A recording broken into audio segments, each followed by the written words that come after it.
Vicky Vox.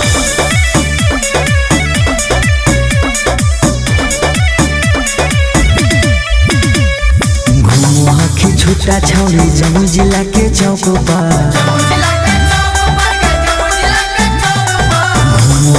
छुट्टा छौड़ी लखीसराय के चौक पर होली में रंगाई तो चोली राइफल के नोक पर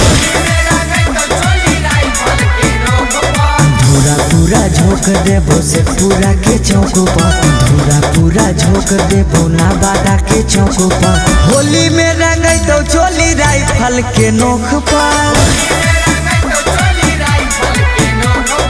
होली में रंगाई तो चोली राइफल के नोक पर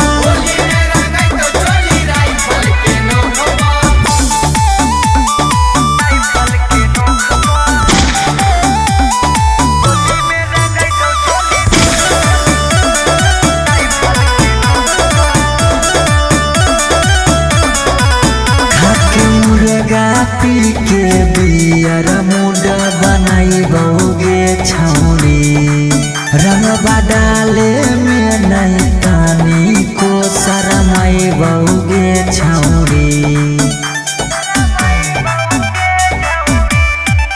खाके मुर्गा पी के बियर मुड बनाई बहुगे छौड़ी रंगबा डाले में नहीं तानी को शरमाई बहुगे छौड़ी गाल दुनु लाल करबो लखीसराय के चौक पर गाल दुनु लाल करबो बड़हिया के चौक पर होली में रंगाई तो चोली राइफल के नोक पर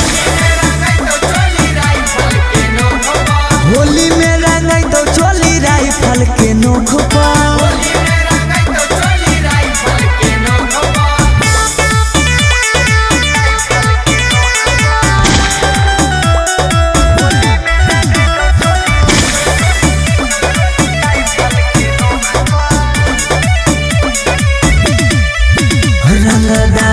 रहियो जानो है जमाना गे छौरी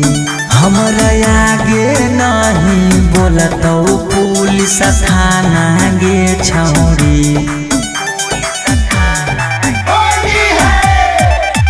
रंगदार रहियो जानो है जमाना गे छौरी हमरा आगे नहीं बोलतो पुलिस थाना गे छौरी आनंद सौरभ के हो चर्चा तीनों लोग पर अंकित हीरे के हो चर्चा तीनों लोग पर होली में रंगाई तो चोली राइफल के नोक पर